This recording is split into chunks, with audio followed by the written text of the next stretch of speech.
మా ఛానల్కి స్వాగతం. చూస్తున్న వీక్షకులకు ప్రేక్షకులకు ప్రియ కాళ భైరవ భగవద్బంధులకి స్వాగతం పలుకుతూ మమ్మల్ని ఎంతగానో ఆదరిస్తూ ఉండబడినటువంటి ప్రియ సోదర సోదరీమణులకు అందరికీ స్వాగతం పలుకుతూ అందరిపైనను కుజ భగవానుడి యొక్క ఆశీర్వాదాలను కోరుకుంటూ ఎవరి యొక్క లగ్నంలో కానీ జాతకంలో కానీ 1లో 2లో 4లో 7లో 8లో 12లో కుజుడు సంచారం చేసినప్పుడు కుజదోషంగా పరిగణించడం జరుగుతుంది. కనుక ఎవరికి ఎలాంటి అష్టకష్టాలు లేకుండా అనుకుంటున్నటువంటి అదృష్టాన్ని, ఐశ్వర్యాన్ని, ఆనందాన్ని ప్రసాదించాలని కుజ భగవాన్ని కోరుకుందాం.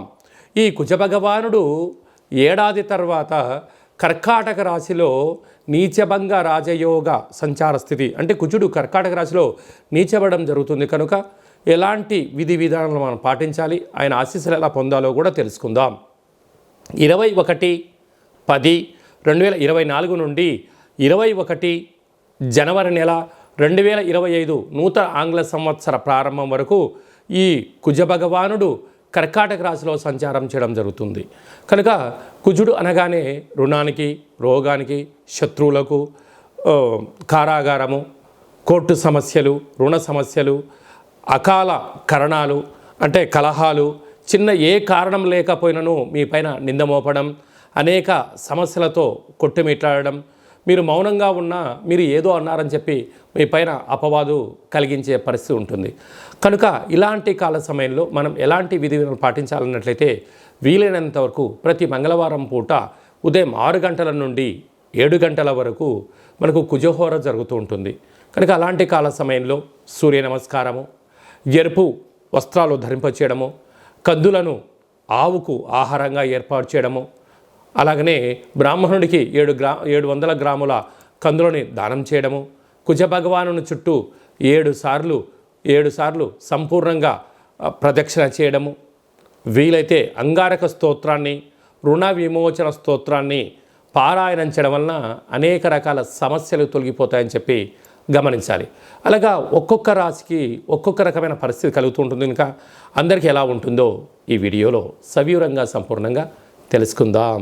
కుంభరాశి వారికి ఏడాది తర్వాత కుజ భగవానుడు కర్కాటక రాశిలో నీచ సంచార స్థితితో సంచారం చేయడము, ఒకవైపు ఏళ్ల నాటి శని మధ్యమ సంచార స్థితిలో ఉండడం, అలాంటి పరిస్థితుల్లో ఉన్నప్పుడు వీలైనంత వరకు ఈ కుంభరాశిలో శని, కర్కాటక రాశిలో కుజుడు పరస్పర వీక్షణ ప్రభావం వలన రుణ సమస్యలు, రోగ సమస్యలు, శత్రు సమస్యలు పొంచి ఉన్నాయి.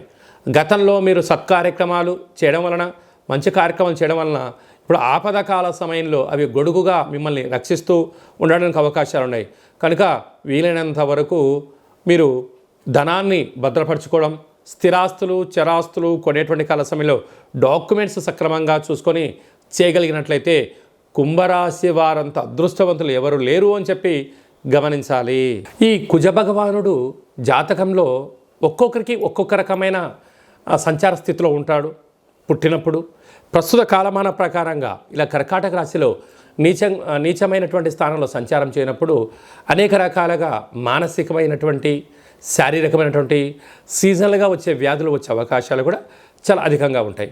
కనుక ఇలాంటి కాల సమయంలో వీలైనంత వరకు మౌనం, ధ్యానం, ఏకాగ్రత, ప్రతిరోజు కుజహోర ఉంటుంది. అలాంటి కుజహోరలో వీలైనంత వరకు ప్రయాణం చేయకపోవడం, అప్పులు ఇవ్వకపోవడం, అప్పులు తెచ్చుకోకపోవడం చేయడం వలన 90% వరకు ప్రమాదాలను, ఆపదలను నివారణ చేసుకోవచ్చు అని చెప్పి గమనించాలి. అలాగనే అంగారకుడు అంటే ప్రతి దేవాలయంలో, శివాలయంలో నవగ్రహాలు ఉంటాయి. మీ పేరుపైన ప్రతిరోజు అర్చన చేయించుకోవడం కుదరలేదు, ప్రతి మంగళవారం పూటన స్వామివారికి అర్చన చేయించి ఎరుపు వస్త్రాలను అలంకారం చేయించి ఆ కందులను దానం చేయడం వలన సకల దోషాలు తొలగిపోతాయని చెప్పి గమనించాలి.